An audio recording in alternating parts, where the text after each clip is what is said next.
Can't Hurt Me book summary. If you are looking to be tough and get going in every situation, this book Can't Hurt Me by David Goggins is a must-read.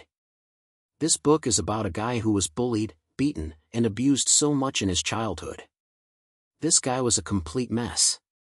He was overweight and not good in school, and he felt like a failure. But one day, everything changed. And this guy turned out to be David Goggins. Today we will discuss a fantastic book, Can't Hurt Me, Master Your Mind and Defy the Odds by David Goggins. The name says it all. Master your mind and defy the odds. This book is about a guy who was bullied, beaten, and abused so much in childhood. This guy was a complete mess. He was overweight, not good in school, and feeling like a failure. But one day, everything changed. And this guy turned out to be David Goggins. Can't Hurt Me is about how David Goggins transformed himself into one of America's fittest athletes through self-discipline, mental toughness, and hard work. He went from being overweight and depressed to becoming a record-breaking athlete, inspiring military leader, and world-class personal trainer. When it comes to getting fit, a lot of us find excuses. We're too busy, we sleep in and don't feel like it. But what happens when we stop making excuses? David Goggins stopped making excuses and started giving life 100%.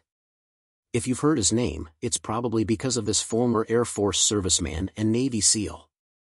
And he also broke the Guinness World Record for most pull-ups in 24 hours. He's a record-setting athlete who's competed in 60 ultramarathons, triathlons, and ultra-triathlons. He is one of the most challenging people alive. Over the years, David Goggins has learned many important lessons he shared in this book, which we will understand in detail. There are 11 chapters in this book, and a challenge is given with each chapter, which David wants, if we are serious about our life, then by accepting those challenges, we implement them in our life. Chapter 1. I Should Have Been a Statistic. Born in New York in 1975, Goggins didn't have the typical carefree childhood many people experience.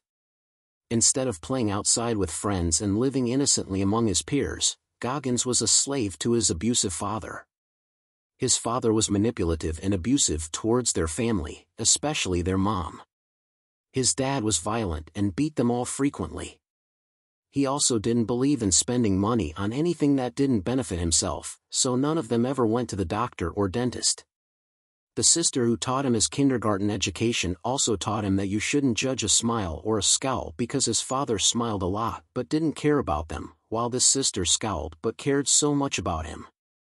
Goggins once contracted a nasty ear infection, so, as a responsible parent, his mother took him to the hospital. Trunnies, being the businessman he is, hated when the family spent money, even when his children's health was at risk. At age 8, her mother took him to Indiana to prevent her child from his father. But he was the only black kid in town and quickly became the target of hatred. Because of the suffering he experienced from his father, he developed a nervous stutter, his hair started to fall out, and patches of his skin lost pigment and turned a different color. In addition, he used to live in a severely stressful situation. Toxic stress from constant emotional and physical abuse will inhibit children's learning and has many mental and physical problems while developing. This was his childhood. I am sure we all had a better childhood than David. So now let's move to his challenge to you. Challenge #1 task. List what is challenging you today. What problems and limitations do you encounter? What excuses are you making? Don't hold back. Don't be nice to yourself. Chapter 2. Truth hurts. Life is tough, and don't expect it to be fair. What happens to you is because of you.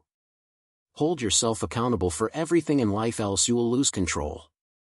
If you say that people are responsible for your failure, it means people are controlling your life, which is a terrible thing to think about. People do not control your life, only you are accountable for your life. Goggins says a new ritual was born in his life. The way was simple. He would shave my face and scalp every night, and get real, speaks to himself where he was going wrong, and speaks it louder. He set goals, wrote them on post-it notes, and tagged them to what I now call the accountability mirror, where he used to shave because each day, I'd hold myself accountable to my goals. 1. Make your bed like you're in the military every day. Pull up your pants. 2. Shave your head every day. 3. Cut the grass. 4. Wash all dishes. The only way we can change is to be honest with ourselves. If you don't know shit and have never taken school seriously, say, "I'm dumb." Then, tell yourself that you need to get your ass to work because you're falling behind in life. If you look in the mirror and see a fat person, don't tell yourself you must lose a couple of pounds. Tell the truth. You're fucking fat. Accept the fact and start working out, running, or walking, but do something. Call yourself out. Develop an obsession for learning. Live with purpose. By the time Goggins graduated, he knew that the confidence he had managed to develop didn't come from a perfect family or God-given talent. Instead, it came from personal accountability, which brought him self-respect, which will always light a way forward. Challenge number 2, now, it's time to eyeball with yourself. Write all your insecurities, dreams, and goals on post-its and tag up your mirror. Then, if you need more education, remind yourself that you need to start working your ass off because you aren't smart enough. Period. Chapter 3. The Impossible Task. Now, he brainwashed himself into craving discomfort. Did you get it?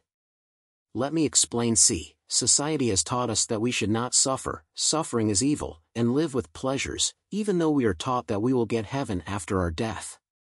But the truth is there is no heaven without dying.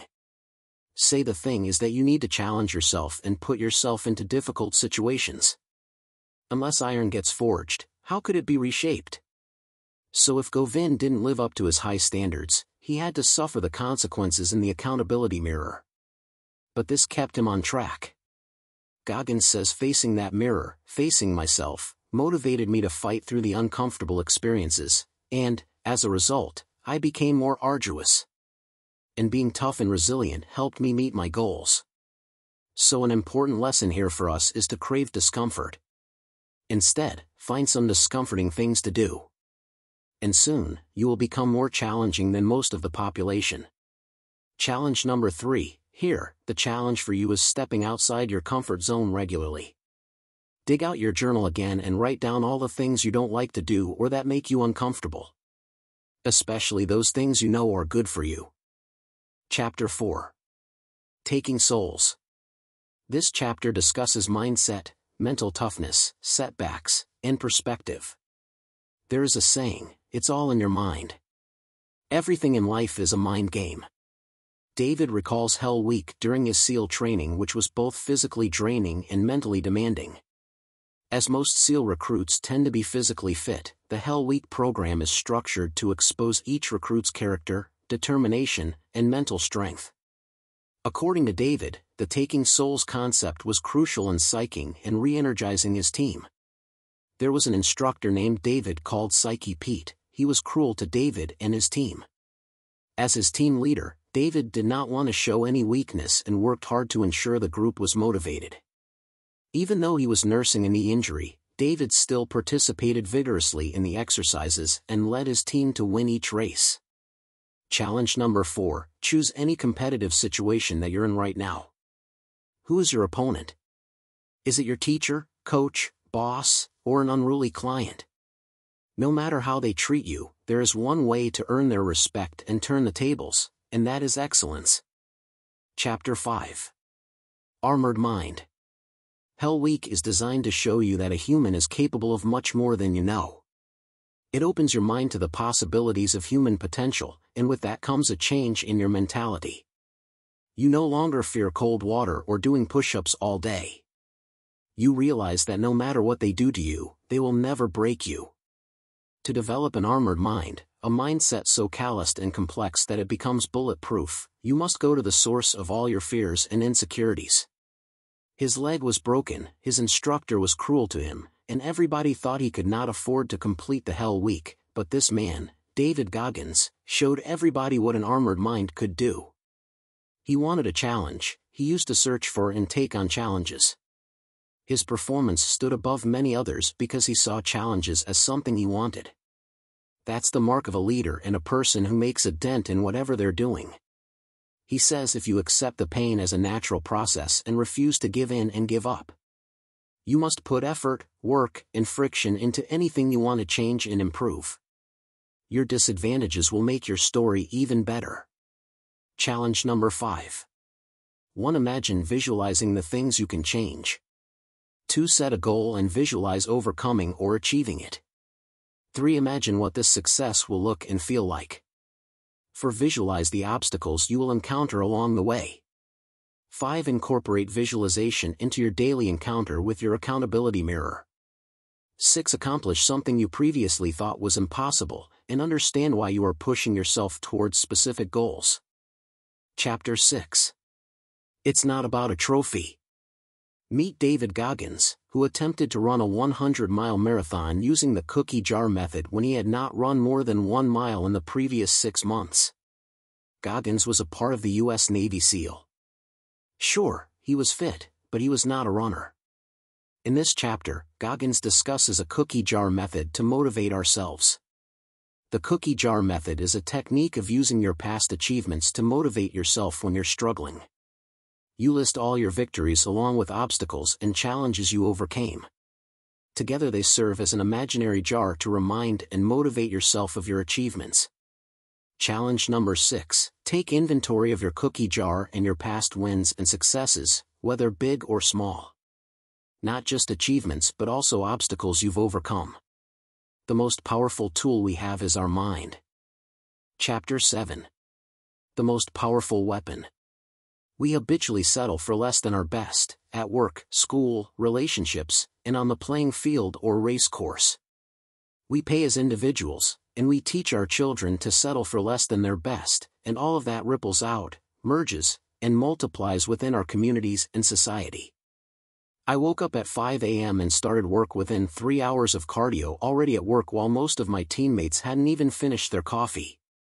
It gave me a mental edge, better self-awareness, and a ton of self-confidence, making me a better SEAL instructor. Getting up early makes you better in all facets of your life. Challenge number 7. There is so much pain and suffering involved in physical challenges that it's the best training to take command of your inner dialogue. The newfound mental strength and confidence you gain by continuing to push yourself physically will carry over to other aspects of your life. The bottom line is that life is one big mind game. The only person you are playing against is yourself.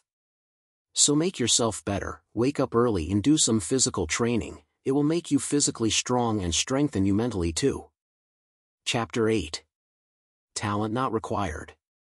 Goggins says my work ethic is the most critical factor in my accomplishments. Everything else is secondary, and when it comes to hard work, whether in the gym or on the job, the 40% rule applies. A 40-hour work week is a 40% effort. It may be satisfactory, but that's another word for mediocrity. So don't settle for a 40-hour work week. There are 168 hours in a week. That means you have the hours to put in that extra time at work without skimping on your exercise. It means streamlining your nutrition and spending quality time with your family. It means scheduling your life like you're on a 24-hour mission every day. Most people waste 4 to 5 hours on a given day, and if you can learn to identify and utilize it, you'll be on your way toward increased productivity. Challenge number 8. Compartmentalize your day instead of being a multitasker. Week 1. Document your week in full detail and what you spend your time on. Week 2. Build an optimal schedule and lock everything into place in 15 to 30-minute blocks. Put your entire focus into each thing. Make a note of timestamps. Week 3. You should have a working schedule that maximizes effort without sacrificing sleep. Chapter 9. Uncommon amongst uncommon. Goggins loved going to Ranger School because no matter who you were in the outside world, you started from the beginning all over again. No matter what we achieve in life, we can't be satisfied. Life is too dynamic of a game, we are getting better or worse. We should celebrate our victories, but once it dies down, we must make new goals and routines and start at zero the next day. Challenge number 9. Do whatever you must to stand out amongst the people around you. If the people around you are already doing good and on top, do what you must be number 1. Chapter 10. The empowerment of failure. Goggins was about to pass Delta training but blew it because he was unfocused for a little bit. After his failed world record pull-up attempt, he did an after-action report, AAR. This is crucial to do a post-mortem of your work no matter how the mission went, acceptable or not. It will show you a new direction. We must surround ourselves with people who tell us what we need to hear, not what we want. But at the same time, it does not make us feel like we're against the impossible. Failure is just a stepping stone to future success. Most wars are won or lost in our heads, and when we're in a foxhole, we usually aren't alone. Our thoughts are always with us, so observe them consciously, and don't let them ruin you. When Roger Bannister tried to break the 4-minute mile in the 1950s, experts told him it couldn't be done, but that didn't stop him. He failed repeatedly but persevered, and when he ran his historic mile in 3 minutes and 59.4 seconds on May 6, 1954, he didn't just break a record, he broke open the floodgates simply by proving it possible. 6 weeks later, his record was eclipsed. By now, over 1,000 runners have done what was once thought to be beyond human capability. Challenge #10, write out all of your failures. Note everything positive that came from your losses. Describe how you handled your failures. Then, go back through and list the things you can fix. This is your after-action report, AAR. Go to your calendar and schedule in time to give it another attempt ASAP. Chapter 11. What if? The Buddha famously said that life is suffering. I'm not a Buddhist, but I know what he meant, and so do you. To exist in this world, we must contend with humiliation, broken dreams, sadness, and loss. That's just nature.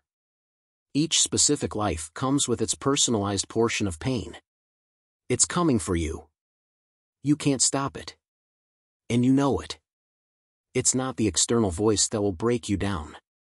It's what you tell yourself that matters.